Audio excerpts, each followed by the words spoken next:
ఆశ అంటోంది. పెద్దల సమక్షంలో పంచాయతీ పెట్టి సమస్య పరిష్కరించుకుందామని ఆడియోలో చెప్తోంది. మే నెల వరకు సమయం ఇస్తే ₹1.5 కోటి తిరిగి ఇస్తానని ఆడియోలో తెలిపింది. మే నెల అనేది ఒక్కటే నా టార్గెట్ గా కనిపిస్తుంది అంటూ చెప్తోంది. మిగతా డబ్బులు జీవితంలో సెటిల్ అయ్యాక తిరిగి ఇస్తానని, అది ఎప్పుడు అనేది చెప్పలేను, డబ్బులు మాత్రం ఇస్తానంటూ ధర్మేంద్రకి పెట్టిన ఆడియోలో స్పష్టంగా చెప్తోంది.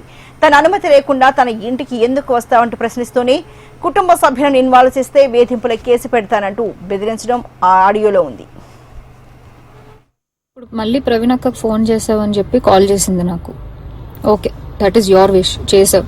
నేను ఇప్పుడు నీకు మళ్ళీ చెప్తున్నాను, మే వరకు టైం ఇస్తే నీకు 1.5 తిరిగి వెనక్కి ఇచ్చేస్తాను త్రూ అకౌంట్. అర్థమైందా? త్రూ అకౌంట్ మే వరకు టైం ఇస్తే నేను నీకు మళ్ళీ వెనక్కి ఇచ్చేస్తాను. ఆ మిగిలిన డబ్బులు అంటావా, నేను లైఫ్ లో సెటిల్ అయినప్పుడు నా దగ్గర ఉన్నప్పుడు నేను ఇస్తాను. అది కూడా నేను ఇవ్వను అనట్లేదు. లేదు కుదరదు, నాకు ఇదంతా అవ్వదు అంటే పెద్ద మనుషులకి నువ్వే ఫోన్ చేసావు కదా. నా జీవితంలో పెద్ద మనుషులు ప్రవీణ గారు మాత్రమే.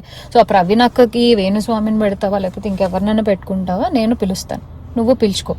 ఓకే, నేను ఇంకా నీ ముఖం చూడాలనుకోవట్లేదు, ఈ విషయం గురించి మాట్లాడాలనుకోవట్లేదు. నాకు మే అనే ఒక్క టార్గెటే కనబడుతుందా, మే వరకు నేను నీకు డబ్బులు ఇవ్వాలి అంతే. లేదు కుదరదు కాదు అంటే నేనే పెడతాను హెరాస్మెంట్ కేసు. ఎందుకంటే మా అక్కని ఇన్వాల్వ్ చేస్తున్నాడు, మా మమ్మీని ఇన్వాల్వ్ చేస్తున్నాడు, లేకపోతే మా ఇంటికి వస్తానంటాడు. అసలు నా పర్మిషన్ లేకుండా నువ్వు మా ఇంటికి రావడం ఏంటి, లేకపోతే నేను మీ ఇంటికి వెళ్ళడం ఏంటి? ఇంట్లో వాళ్ళని ఇన్వాల్వ్ చేసుకోకుండా నువ్వు నేను మాట్లాడాలి, నువ్వు నేను సాల్వ్ చేసుకోవాలి అంటే నా వైపు నుంచి ప్రవీణ్ అక్క వేణుస్వామి మధ్యలో కూర్చుంటారు. మే వరకు నేను ఆ డబ్బులు సెటిల్ చేస్తాను. అది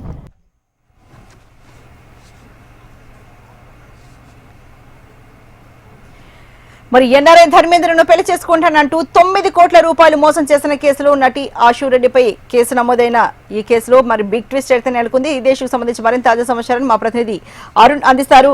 అరుణ్, మరి చాలా రోజులుగా మనం ఆశూరెడ్డి కేసుకు సంబంధించి చూస్తున్నాం. ధర్మేంద్ర అనే వ్యక్తి తనను 9.5 కోట్లకు మోసం చేసింది, పెళ్లి పేరుతో 9.5 కోట్లు తీసుకుంది అని చెప్తున్నారు. ఇప్పుడు తాజాగా ఆడియో అయితే రిలీజ్ అయింది కదా, ఆశూరెడ్డి ఆడియో మెసేజ్ చేసినట్టుగా తెలుస్తుంది. మరి దీనికి సంబంధించి డీటెయిల్స్ ఎలా ఉన్నాయి అరుణ్?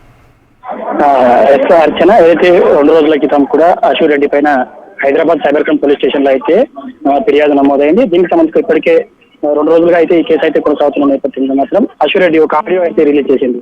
అదే ముఖ్యంగా దీనికి కేసు వైపు వెళ్లకుండా పెద్ద మనుషుల మధ్య కూర్చొని ఈ కేసును సాల్వ్ చేసుకుందామని కూడా ఆశూరెడ్డి ఆ ఆడియో కాల్లో అయితే స్పష్టం చేసింది. ప్రధానంగా ఏదైతే ధర్మేంద్ర ఎన్ఆర్ఐ ఇంజనీర్ గా పనిచేస్తున్నటువంటి ధర్మేంద్ర దగ్గర మొత్తం ₹9.65 కోట్ల కూడా కాల్ చేసినట్లయితే ఆయన క్లియర్ గా ఎఫ్ఐఆర్ కట్టులో అయితే పోలీసులకు సరైన బ్యాంకు డీటెయిల్స్ తో సహా సరైన మొత్తం కేసులో పొందుపరచడం అయితే జరిగింది. ఈ కేసు సంబంధించి కూడా అయితే మే నెల వరకు నాకు పూర్తిగా సమయం కావాలి, మే నెల లోపు ₹1.50 లక్షల ₹1,50,00,000 నేను సెటిల్ చేయగలుగుతాను. ఆ తర్వాత మిగతా డబ్బుకు సంబంధించి కూడా మొత్తం ఏదైతే ఉందో మిగతా ₹8 కోట్ల మాత్రము లైఫ్ టైమ్ లో నేను సెటిల్ అయిన తర్వాత డబ్బులు మొత్తం కూడా తిరిగి చెల్లిస్తానని కూడా ఏదైతే ఆడియోలో స్పష్టం చేస్తుంది. ముఖ్యంగా ఏదైతే ఈ ఫిర్యాదుదారు ఎవరైతే ఉన్నారో ధర్మేంద్ర ముఖం చూడడానికి కూడా తను ఇష్టపడలేదు. ముఖ్యంగా ఈ కేసుకు సంబంధించి చూసుకుంటే కనుక ఏదైతే ఈ సిసిఎస్ లో నమోదైనటువంటి కేసుకు సంబంధించి మొత్తం ముఖ్యంగా కేవలం ఆశూరెడ్డితో పాటు ఈ కేసులో ఆశూరెడ్డి సోదరుని, అదేవిధంగా ఆశూరెడ్డి కుటుంబానికి సంబంధించి కూడా కుటుంబాన్ని బయటకు లాగడంతో కూడా ఆమె వేధింపులకు సంబంధించి కూడా కేసు పెడతానని కూడా ఏదైతే ధర్మేంద్రకు బెదిరింపులకు అయితే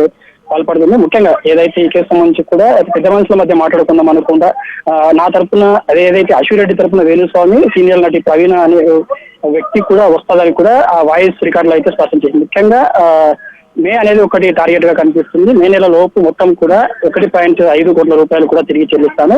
మిగతా డబ్బులకు సంబంధించి కూడా నేను లైఫ్ టైమ్ లో సెటిల్ అయిన తర్వాత మాత్రం ఖచ్చితంగా ఆ బాధితుడి మొత్తం డబ్బులన్నీ కూడా చెల్లిస్తానని కూడా ఒక ఆడియో మెసేజ్ అయితే పంపింది.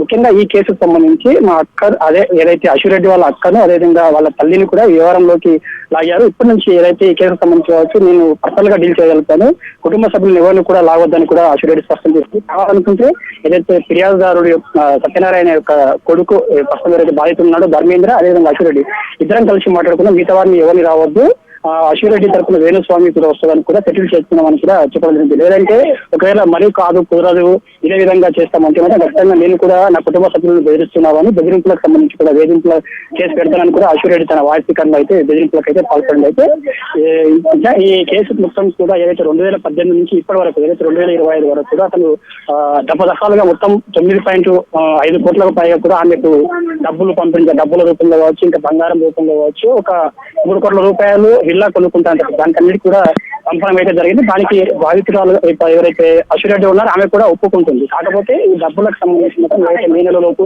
1.5 కోటి చెల్లిస్తాను, ఆ తర్వాత సెటిల్ అయిన తర్వాత మిగతా అన్ని కూడా చెల్లిస్తాను కూడా ఆడియో రికార్డులు అయితే స్పష్టం చేస్తాయి. అయితే దీనికి సంబంధించి మాత్రం బాధితులు ఎవరైతే ఉన్నారో బాధితులు స్పందించాల్సి ఉంది. అయితే కేసు నమోదు అయిన తర్వాత పెద్ద మనుషుల మధ్య ఒప్పందం ఏంటని కూడా బాధితుడైతే చెప్పినట్లు తెలుస్తుంది. కేసు ఇంకా ముందుకు ఎలా వెళ్తుంది అనేది కూడా మనం కొంచెం వేచి చూడాల్సి అయితే కలిసి ప్రస్తుతం మొత్తం ఈ ఆడియో మెసేజ్ మాత్రం అయితే వైరల్ అవుతుంది. దీనికి సంబంధించి ఆయన ఒప్పుకుంటారా లేదా అనేది కూడా వేచి చూడాల్సి ఉంది. Right, thank you so much Arun.